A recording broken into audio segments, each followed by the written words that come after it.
Awesome. And we're live. Good morning, everybody. Congratulations. You made it through the week. My name is Brian Armentrout with the Food Leadership Group. And if you're here, I want to welcome you to the Food Safety Chat. And every Friday at this time, 8 a.m. Mountain Time, 10 a.m. Eastern, we have a conversation about an hour or so around a food safety topic. And I bring an amazing expert on to tell us what's going on in their world. And if you are a regular here on the chat, you're going to be very excited today because we have Austin Welch with Saved Media. Austin, how are you doing today? Doing very well. Springtime in Colorado. Oh, absolutely. So if you were on the chat last week, big snowstorm, lots of heavy, wet, break your back snow that had to be shoveled. And now it's all gone. And within a few days, it was back into the 60s. And it's going to be another gorgeous day here in Colorado. One of the things that we love to do on the chat, and Austin and I are both here in Colorado. I'm in Loveland, and Austin's down more in the metro area, the sophisticated suburbanite that he is. One of the things that we love to do here on the chat is let us know where in the world you are joining us from, because it's always absolutely amazing to me. And Tim is a roaming dude. He's in Indiana now, so it looks like Tim's out on the road. Hopefully you get to go back home today. Allie, good morning. Nice. Glad you were able to join us here, Allie. And so we love to kind of check in on what everybody's doing. One of the things that you'll notice about here on the chat is this is not a lecture. This is not, us telling you what you need to do on the shalls and shoulds. This is sharing information, because food safety is not a point of competition. We're all working on the same things, even though we may work for different companies. And with food safety, it's always to the benefit of everyone if we share information. And so today's going to be a really cool one, because Austin is working on a really, really fun project. So I will tease that a little bit for everybody. But before we get started, everybody please join Austin and I for a drink of your favorite beverage. Cheers. Cheers. Very nice. Very nice. And Noodles in his bed, always a good thing. When Noodles quiet, all is well. So, gosh, let's dive in. That was a nice, quick intro. So, good morning. Yeah, there's a lot to cover. Yes. So, one of the things that we're living in, we're all very aware of this, Austin, is that the world has really, really changed in like the last 5 years. How we get information, what that information is, and also, do we trust that information? And I think a lot of people are figuring out, just because something is said or something is printed or something is put in a YouTube video doesn't mean it's true. There are people out there who are putting out things that may not necessarily be true, or it may be slanted in a particular way. And I think that bias, in a lot of ways, is just part of human nature. People may not even be aware that they're doing it. And we know when you're scrolling through Twitter or whatever, doing these type of things, the things that get the clicks are the headlines that are sensational, right? So-and-so demolishes X in this debate. And you're like, ooh, right? And because that's what they want, right? They want that click. They want the advertisement revenue. Everything is designed psychologically to get you to hit that button and view those advertisements. And I think in a lot of ways, it's caused a lot of pessimism. I mean, especially in me, right? I'll look at things now, and my first reaction is, okay, but is it real? Is it not? Right? It's really turning us into a bunch of skeptics, isn't it? Definitely, yeah. And I mean, that's a great kind of tee up to the conversation, because as we're talking about education around food, right? There's been a lot of sensationalized media over the past 20 years, most of which has been very negative in nature around the food industry, which is problematic, in many different ways. I mean, it's good that there's information coming out around educating consumers around what some of the potential risks are within food, but also taking it to that extreme also leads to this like cognitive dissonance in like how we perceive food, right? This thing that we need multiple times a day for survival, but yet it continually is painted as this dangerous, risky poison, that you might be consuming. And so, yeah, that's, I think it's proper time for a alternative story to kind of come out. Because, and I've been talking to a lot of people about the film, specifically Poisoned, this past year, because that was a big one that came out, and getting people's perceptions around how did they feel about the film? Did they, what did they like about it? What did they dislike about it?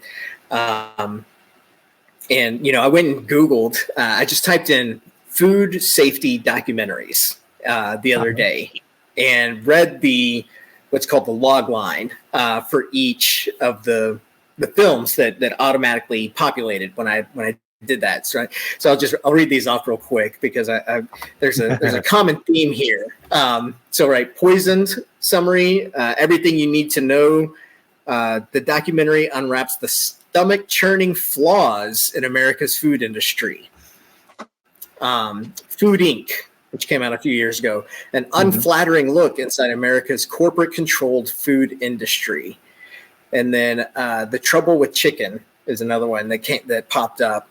Documentary on the spread of dangerous pathogens in our poultry and why the food safety system isn't stopping the threat.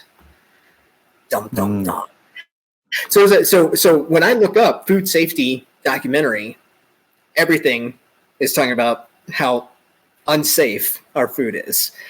And so yeah, when I was out in a lot of these conferences just this year, I was asking people, what did you think of this film? And there was a lot of people who were saying, man, we've dedicated our lives to public health, and this film basically kind of makes us all look like we're a bunch of slackers not doing our job, or that we're corrupt in some way. Yeah. And so the conversation came up of, wouldn't it be great if there's some type of alternative story? And I started interviewing some people a couple of months ago when I got back from Dubai in the food safety conference out there, to find out, what are the specific things within Poisoned that you did, that you feel didn't meet the mark. And would love to hear from people in the comments as well, right? Since this is a conversation. What did you think of, either Poisoned or Food Inc. or any of the other food safety documentaries that you've seen over the past 10 years or so? So like some of the comments that came up around Poison was, over dramatized, right? Or that it lacked substance, right? It didn't have an actual, here's what you can do, right? And this is pretty typical for most documentaries. And this is, as a filmmaker and as an educator, this is one of the things that bothers me about documentaries, is that they get you all riled up about a certain topic, and then it's like, there's no call to action. It's like, well, I guess write your congressman, right? Or don't eat romaine lettuce anymore. Stay away from cantaloupe. Those aren't really solutions. I think a lot of these food documentaries also don't take a global view, right? They focus on North America, because that's where a lot of the audience is for sensationalized media is in North America. And like what Duncan says here, right? 5 ways lettuce can kill you. Details at 10 o'clock, right? It's when you're watching the news, it's not, hey, everything is okay. Join us at 10 for good news, right? No, that never happened. Right. Yeah. So there definitely, there hasn't been very good representation for the food safety side of the industry within consumers. And so I think it's time that we kind of told a different story here. Yeah, exactly. And I mean, part of this is, and I think the weakness in the system is people who are working on food safety and doing the right thing. As we talk about here in the chat, food safety is expected. And when you work in food safety and quality assurance, Austin, success it's assumed. And the consumers expect that as well. And anytime there's a mistake, it's, we had a quality problem or things like this. And I know, as being an executive in the food industry for a long time, is when a big event happens, you see the big event. So recall so-and-so, class 1, 500,000 pounds, and all those headlines, and then it goes away. And to your point, you never see the resolution. What I would do is I would call around to my different connections behind the scenes and say, well, what happened at that company? Do we know yet? And that informal mode of communication to try and figure out what happened. Number one, I wanted to know. So if it impacted my company, I could figure out a way to prevent it from happening. But it was never communicated. That's kind of like the classic example is what Tylenol did, right? Oh, hey, we've had this tampering incident. Here's what we're doing about it. Here's the preventive controls we put in place, right? We have these new seals on all the bottles now, which we still have to this day. Right.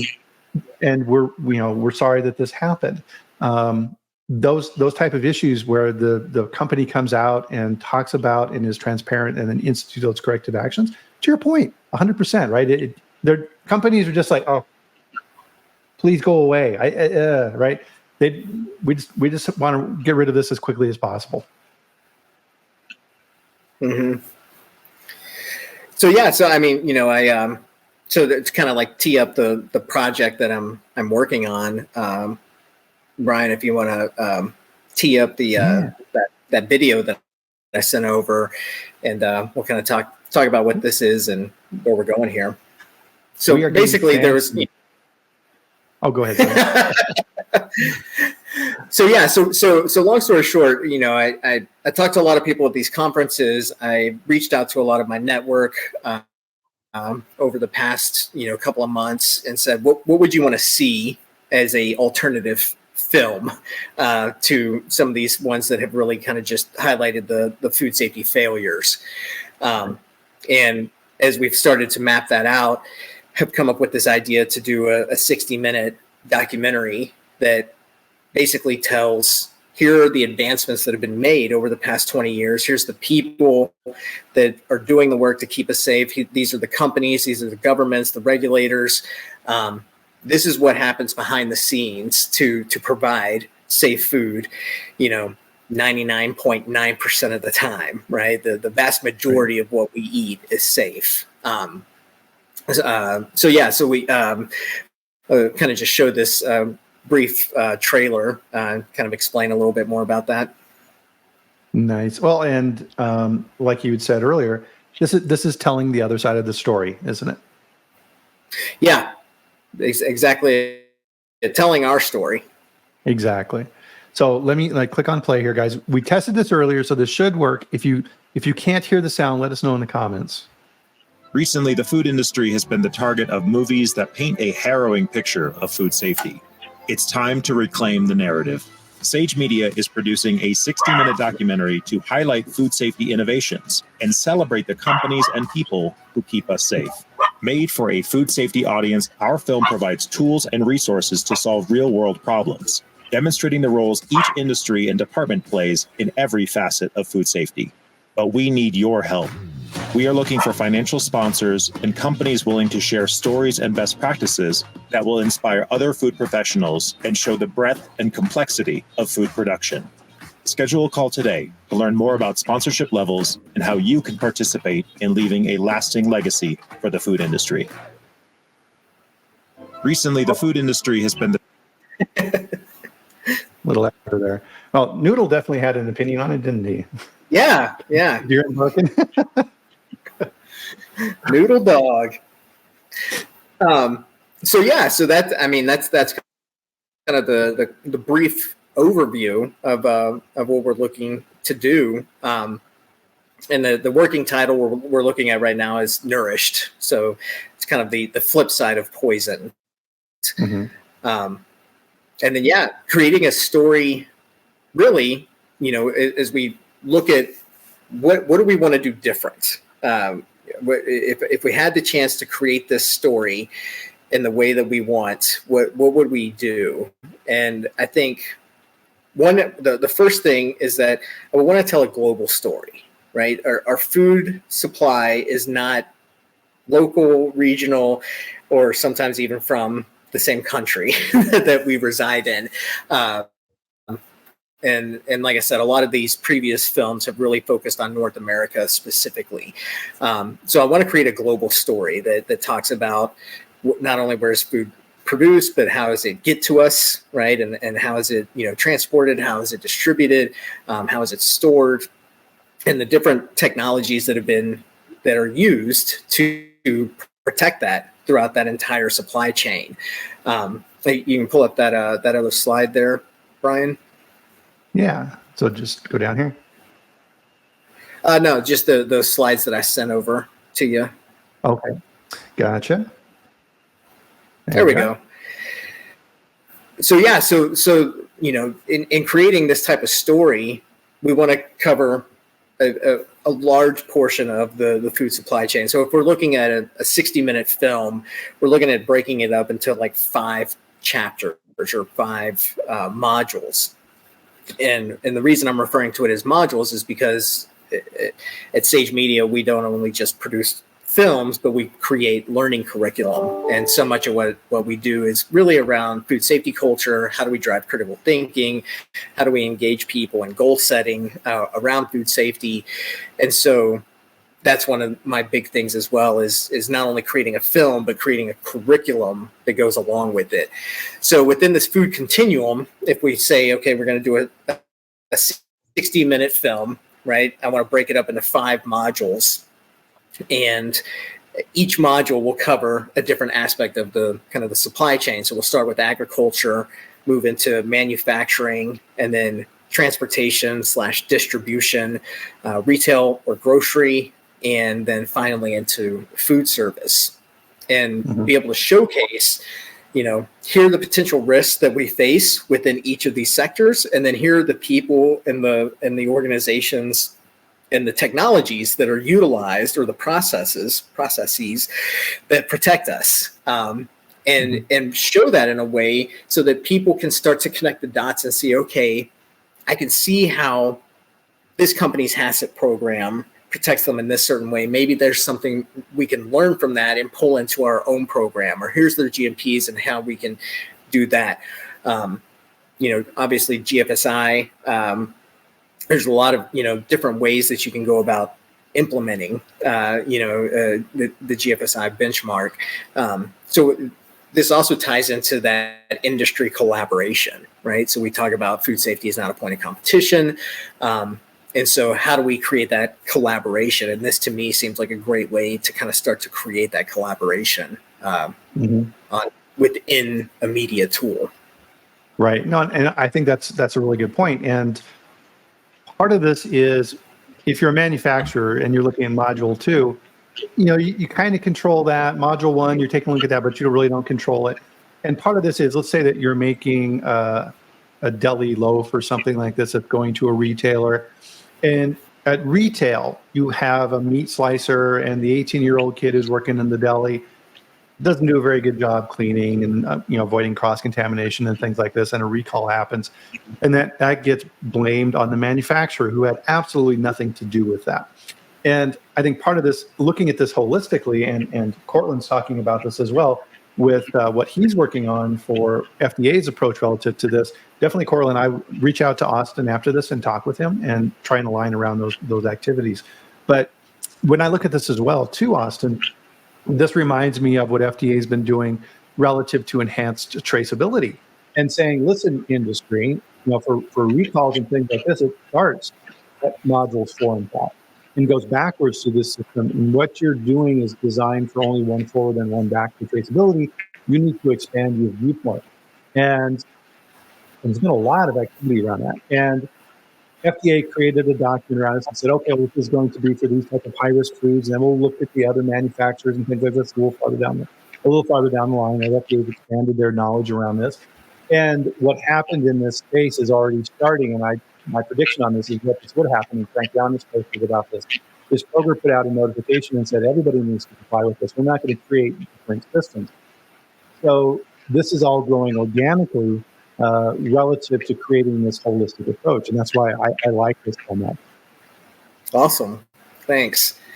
Yeah. And I think finding a way to make this proactive, is a big element as well. And so when we've been talking about this, we're basically saying this is a film, produced by the food industry for the food industry. This is our story. This is the story that, that the journalists, typically are not going to be very interested in telling, because it's not as dramatic, but this is our story. And this is, how we create like a shared sense of camaraderie and continued, improvement within the work that we do. So yeah, actually, if you go to the next slide, we'll, I'd like to talk about kind of like what our goals are in creating something like this, because these 4 goals are directly tied to what has previously been lacking within stories around food safety. So the first, the first goal, right, is that we want to highlight the bright spots. We want to showcase the food safety advancements that have been made. They don't get coverage. As I've been doing research for this and looking for sponsors to work with, I've learned about some super cool food safety advancements, new chemistry, for sanitation that's been coming out, new ways of farming, new ways of transportation, cooling. I mean, there's so much innovation that's really fascinating. And we want to be able to talk about that kind of stuff, because this is stuff that interests us as an industry. And then also the second goal is to make it emotional, right? Like, I mean, this goes back to why we created Sage Media in the first place, is that we, to utilize storytelling as a way to drive change and to drive new behaviors and improvements. And so the line that we always say is that if you want to drive a behavior, you have to speak to people emotionally. And if you want to speak to people emotionally, usually the easiest way to do that is through a story. And so we want to make an emotional story that shows how cool this is, but it's tying more into aspiration than it is to desperation. So this is an aspirational story, and give people within the industry, really because the target audience is the industry. So this is people who work within food or some element of food within that entire supply chain. And we talk about this a lot on the chat, right? It's not just the people touching the food. It's procurement, it's mergers and acquisitions, it's HR. All of these departments make big decisions that can affect the safety of the food. And so we want to continue to drive that conversation. What I would say is like, this is almost like my food safety culture Trojan horse. This is the largest food safety culture program I've done to date, because that's really what we're talking about here. Yeah. But give people a sense of pride, that we work in this industry. We do good work. There's always room for improvement, but we do spend a lot of time kind of berating ourselves for failures, and part of goal setting and part of continual improvement is to say, well, here's the new goal, and then once we meet that goal, celebrate the goal, and then set a new one and continue, and that's continual improvement. But there needs to be a celebration at some point in time. Exactly. Well, the analogy that came to my mind as you were talking, Austin, is cars. Is the automotive industry doesn't say, okay, well, we're done innovating and all of the ideas we have around improving cars, we're done. We're not going to do that any longer. No, every year they come out with new things. It's like, okay, we're going to add the seatbelt into the cars to help protect you in crashes. We are going to add radar detection systems that allow the car to see what's going on around. We're going to add airbags, all of these different innovations over time. Do accidents still happen? Yes, they do. Do people criticize the auto industry to say, well, you're not producing a safe product because there's auto accidents? No, it's much more complex and nuanced than that. And with these innovations in food safety, it's the same thing. We keep figuring out new ways to improve food safety and get a better understanding over time. The automotive industry explains to the public constantly, what car brand is known for safety innovations? Volvo, right? Everybody, it's like, oh, if you want a safe car, you buy a Volvo.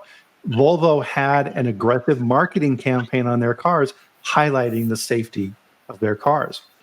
Right. Is that to say, why don't we do something similar? Yeah. And that's really, part of the goal. And and like I said, to create this, it was a bummer to go around to these conferences this past year and see how deflated people were from poisoned, and it's like it's great that this information is making it out to the public and that it's educating people. But man, and they also, they within the editing room of because I am a filmmaker, as I'm watching these films, I watch their editing tactics and their music and how they're telling their story. And there was very creative editing choices made in that film to paint some people as villains that really did not deserve that, that image that they created. So the third goal that we're looking at is keeping it solution oriented, right? So like I said, there's a lot of documentaries out there that get you all riled up, and then there's no call to action. There's no well, what do I do now?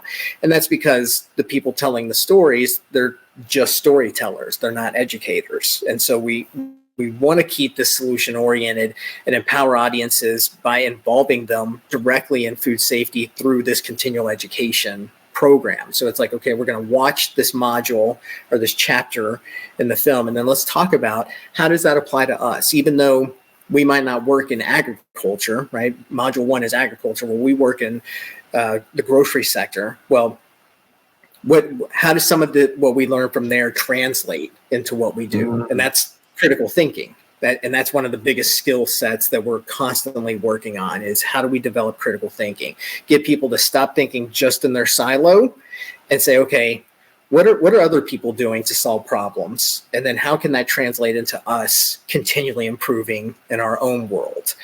But also getting people to create their own goals. So we were talking about the power of goal setting. And so this is something that I do in pretty much every training program I ever create, is tie in at some point creating a SMART goal, because creating SMART goals, it provides autonomy to the learner, which is very powerful, as opposed to just saying, okay, well, here's a quiz, answer these questions to test your knowledge. Instead, I'm saying, I want you to think critically of what specifically are you going to do to improve food safety within your department or within your role. And then that's the way that we start to create, not only celebrate the successes, but also continue to improve as a result of this. And then the fourth kind of goal that we're focused on is new horizons. So new technologies, new approaches, new risks that we're seeing, right? Emerging risks is always emerging, so to speak. And so what are these opportunities that we continually have for improvement? I mean, food fraud continues to be a big issue, but there's people doing really interesting work around that. Obviously, like foreign supplier verification programs, food terrorism.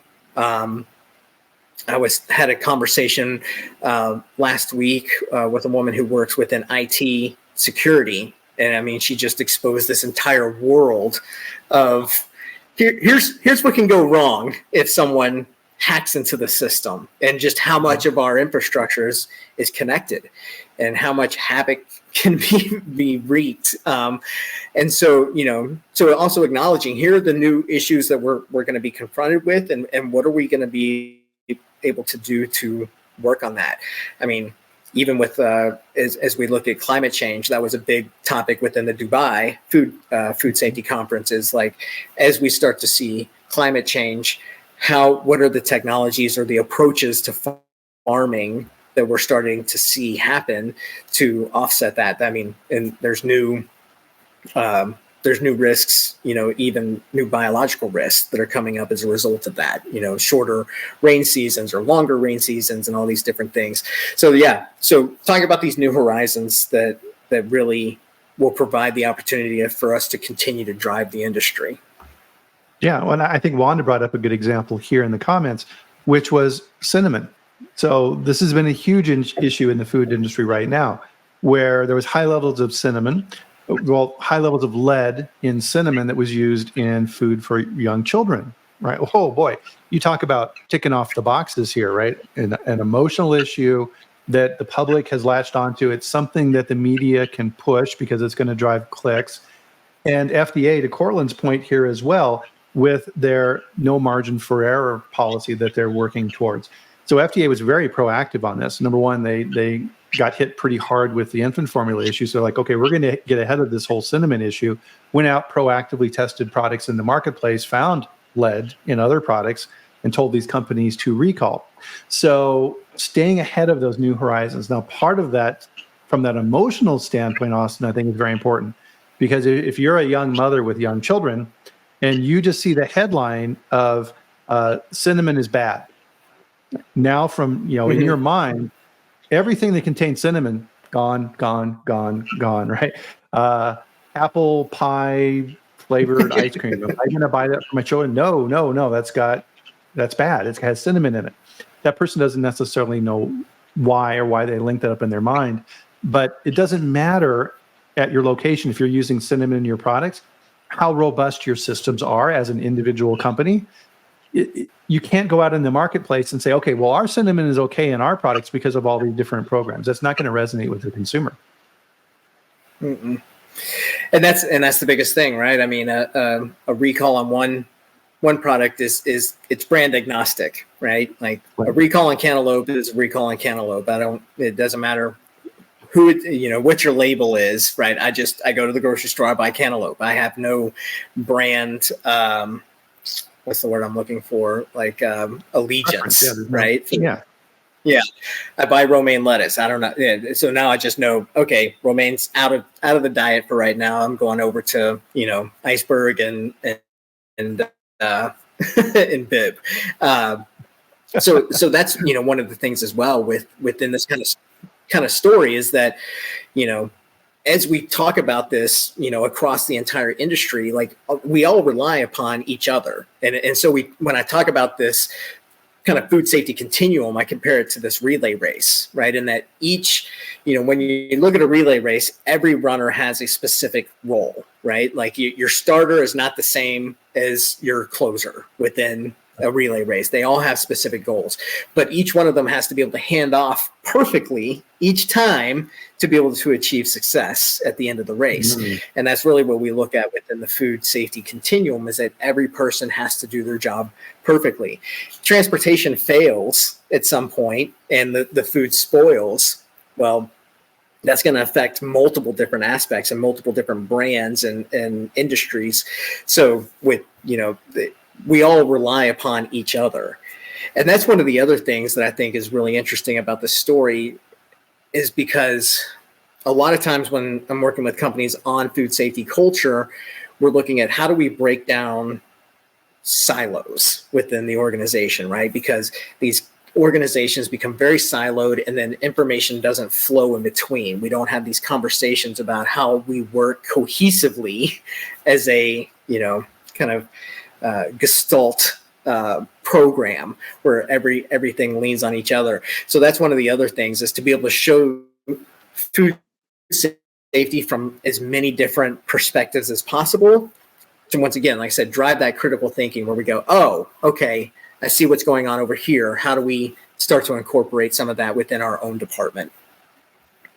Good point. Yeah, and so Duncan makes a good point here as well, is that there's no all clear, right? It's a good point, Duncan.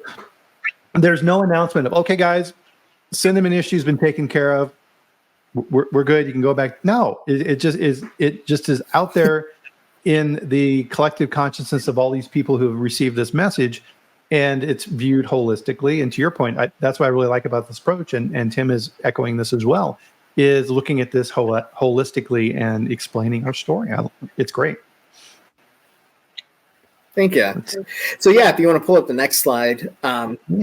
So I ended up reaching out to a lot of my friends, some of which are on this call right now, to say like, hey, if I was to create this type of film, what are the food safety advancements you think are notable enough to make it into this kind of story?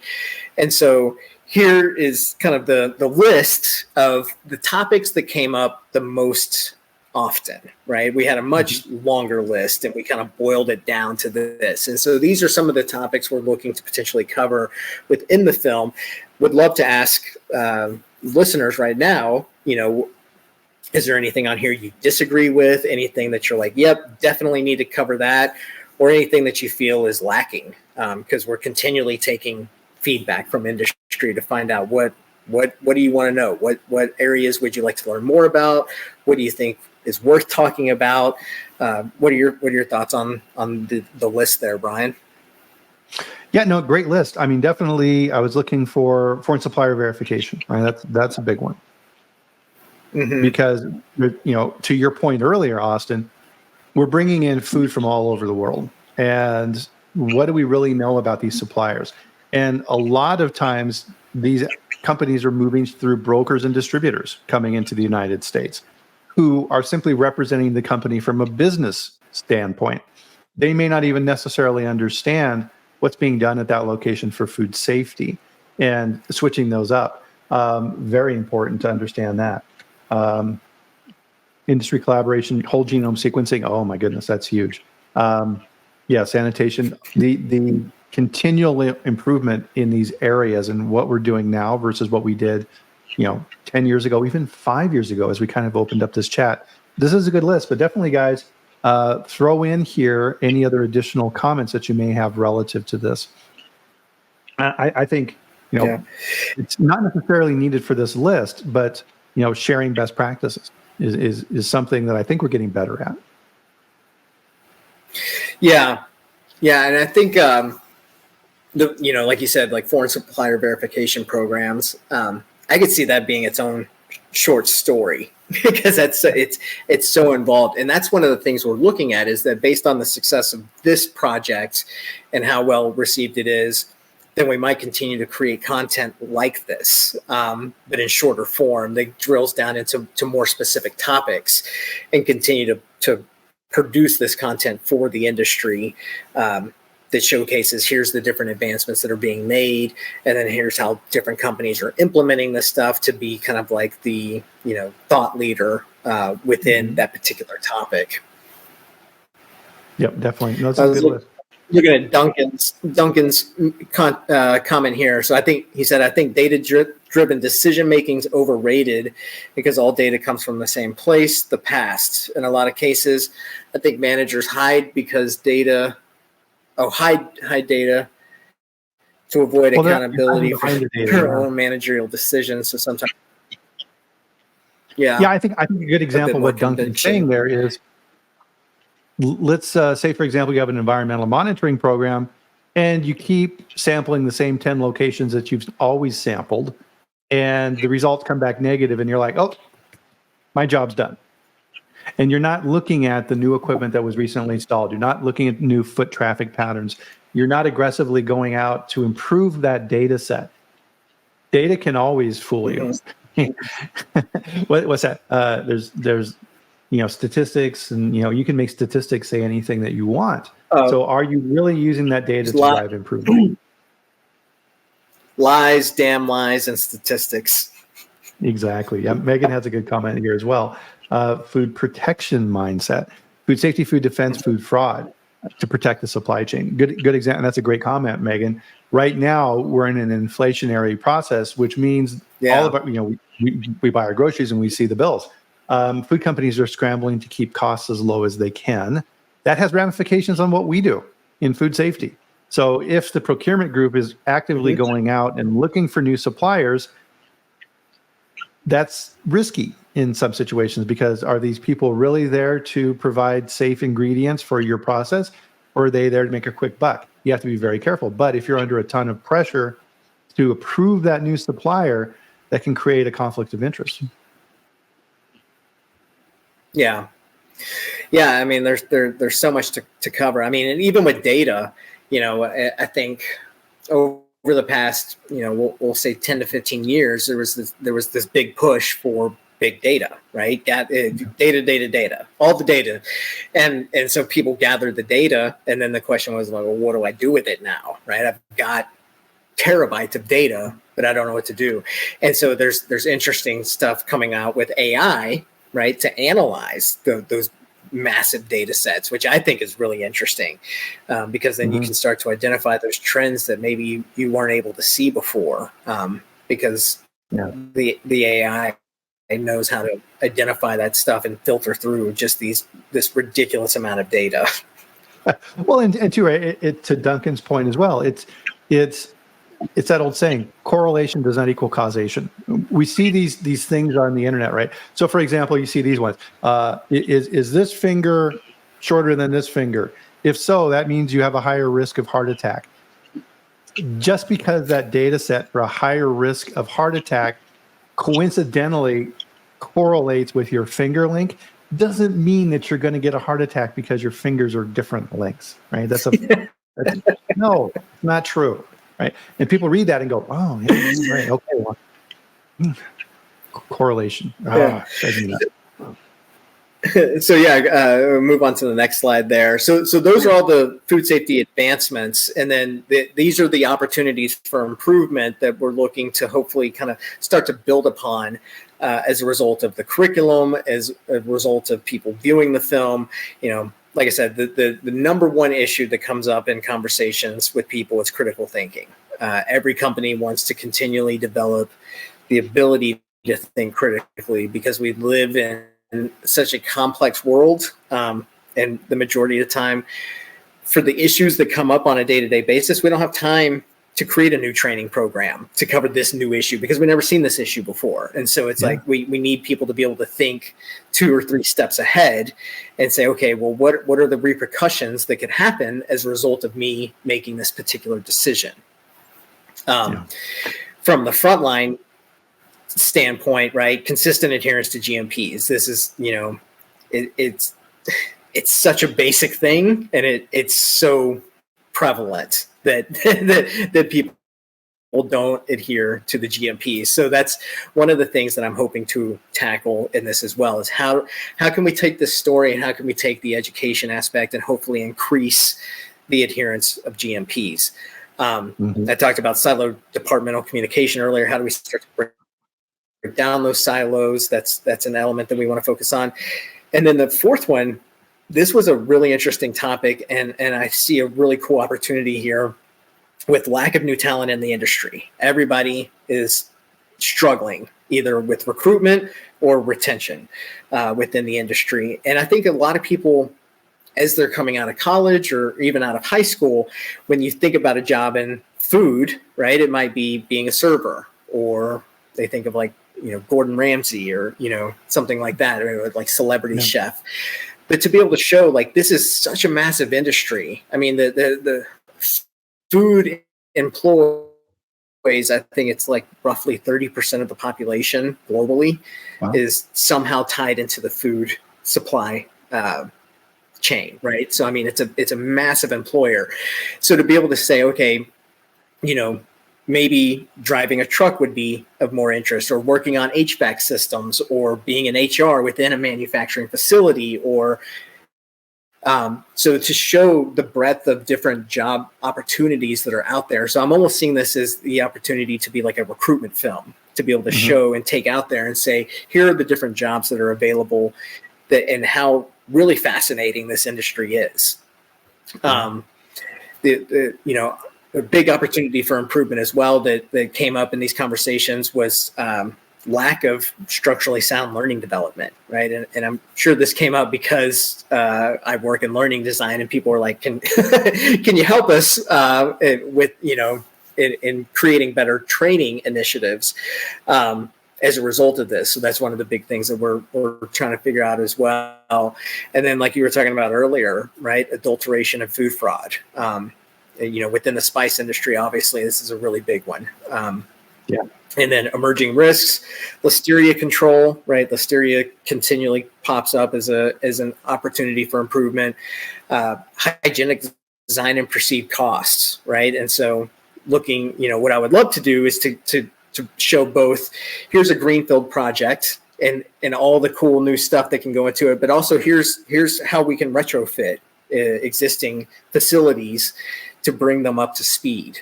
And then the final one, auditing for compliance as opposed to auditing for improvements. So how do we kind of try to up the game when it comes to auditing and making sure that we're leveraging that as an opportunity for improvement?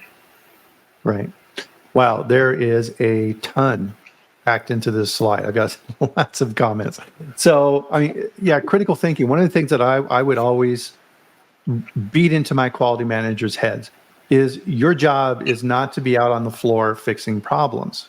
Right? If you think running around with your hair on fire and being a firefighter all day long is your job, it's not. Your job is to make the plant better. Your job is to think. I want to find you at your desk thinking about how to prevent issues from happening and developing your critical thinking skills. And it comes down to within philosophy, the branch of epistemology, how we think. There's always 3 questions tied to that. What is it? How do I know? Right?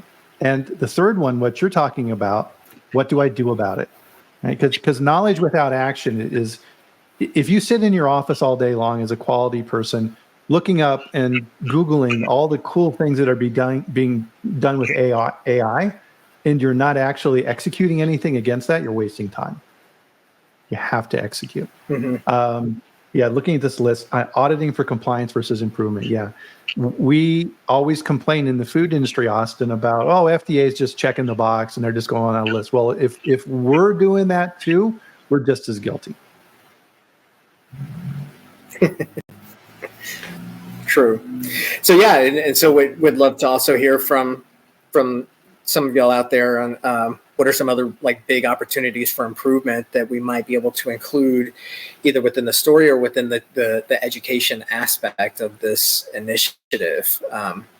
Because like I said, we're still gathering information and thoughts and opinions from the industry. So this is your chance to kind of throw some stuff out there that might be included within this.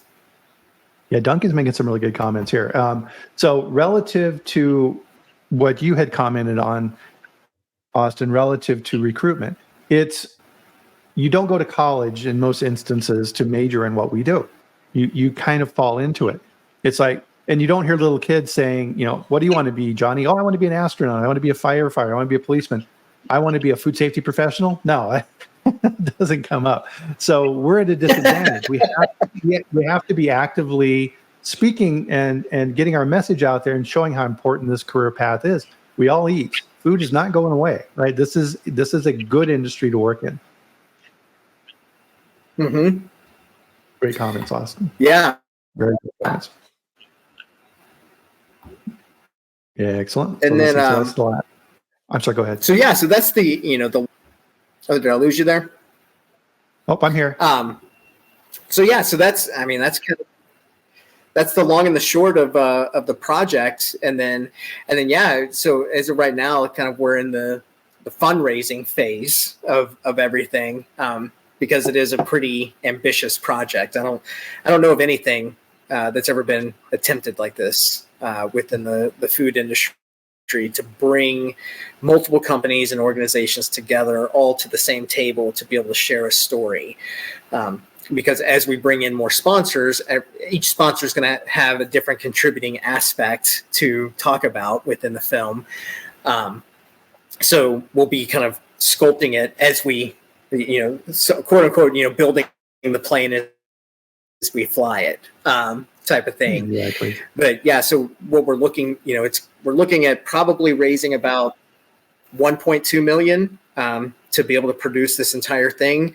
And so that's where we're turning to industry and asking industry for sponsorship. And so, we have different levels of sponsorship, and each level of sponsorship correlates to essentially how much screen time we have to talk about the advancements that you've made, the whatever process that you're currently using that you want to share, so that we can create that kind of shared environment of sharing knowledge within the food industry in general. So anybody that's out there that thinks that there's a company or your own company that might be interested in participating, definitely send me an email, austin@sage.media. And then once we get the money raised, we have a pretty aggressive production timeline, and that's where the really fun stuff starts. And because this is going to be a global story, I think just visually it's going to be very exciting. We'll be able to kind of showcase companies from all over the world. We have a company we're talking to in the Middle East, one in Latin America, a couple of North American companies, one in South Africa. So it almost kind of even turn into a travel log to be able to show just like how all these different continents tie together, whether their food is going to their own home base or if it's being transported out somewhere else. So I think that aspect of the production will be very interesting. Wow. Very, very cool. And I mean, so number one, thank you, Austin, for doing this. And I think part of the reason you're being successful in this field and doing these type of things is, number one, you bring fresh eyes to what's being done. You're able to bring your expertise into this and create new ways of approaching these issues. Because as we talk about here on the chat as well, the old-fashioned way of trying to teach information to people in the plants or wherever via PowerPoints doesn't work, right? When do you sit down at home to relax at the end of an evening to watch a series of PowerPoints? No, we watch stories. We watch Law and Order, and we want to see the process of how the killer is caught and the struggles that the prosecutor goes through and the emotion of the family with the victim. And then in the end, getting the bad guy and telling that story. And I think that's one of the more important things that you're bringing to this industry is the ability to tell those stories. And the days of, okay, well, we'll just keep our head down. We'll do what we need to do, and then hope to God that nothing happens that impacts us are over. We can't operate that way. Yeah, and that's the thing, and what we've been talking about it, right? If we don't tell the story, nobody else will, right? It's our responsibility to create our own story and to be able to share this. So yeah, I mean, that's, and like you said, we don't go home and watch PowerPoints. And so I think this is a really powerful way to communicate within the industry, what it is that we're doing and how we can continue to grow. And then if, best case scenario, we create the film, we start to put it out into some film festivals, while we're distributing it within the industry, right? I want to be able to play it. We're talking to conferences, right? So GFSI, IAFP, Food Safety Summit, all the different conferences to see, would it make sense for us to do a screening at those conferences and then kind of create a debrief option as well. Because I thought that was a missed opportunity with Poisoned, was that I was hoping that we would go to these conferences and that we would be able to watch the film at the conference, kind of like going to the movies, right? And then debrief and talk about it as a collective group. That didn't happen at any of the conferences I went to. And so I would love to be able to get this into the conferences so we can watch this collectively and then kind of have a workshop around it. And then, and then find out, long term, is Netflix interested in this? Would Hulu or some other distribution platform be interested? I don't know. That's one of the things that some of our sponsors are asking us about, and I'm not able to make that guarantee, right? Because I don't know if this will be dramatic enough for Netflix or Hulu, but it might be, right? Because there's lots of great content out there that is not super dramatic, right? I think about, the series How It's Made, right? That was a really big series on, I think it was PBS or BBC, and really fascinating. People loved it, but it wasn't as high stakes as like a Poisoned or a Food Inc. was. So we'll see about the large scale distribution once we have it made, and it's kind of a backwards process. So a lot of these documentaries that are put out on Netflix, they're financed by Netflix, right? And we didn't want this financed by the distribution company, because then they have too much control over the story, and we want to tell our story, not the story that a production company or a distribution company thinks we should be telling. Right, because they don't know it. It's ours. So I was thinking of some positive examples in the industry where they've been able to kind of make these messages. So think like the organic industry in food. They were able to put out a positive message to the industry and to the consumers of, here's the things we do with organic food that make it better. We have these growing practices, and here's how we take care of our animals, and you have to adhere to these standards. And in the minds of the consumer, Austin, organic is good. Organic is better. Then they're not quite sure why, but they know that organic is better in some ways. So this can be done. Oh, definitely. And yeah, I mean, and that's one of the things that I would like to address as well is like, what does organic mean when we're talking about food safety, right? Because we saw with, I'm drawing a blank on the name of that delivery service, but it was the leek crumbles that went into that soup. Yeah, the taro, yeah. Yeah, and but I remember that there was one of the people who got sick was quoted as saying, like, I knew I was buying an organic product, so I thought it would be safe. And so she was equating organic to safe. Right. And those are two totally different worlds. Right. It's always crazy how that works. Daily Harvest. Thank you, Megan. I knew somebody would get that. There it is. Daily Harvest. Yeah. Perfect.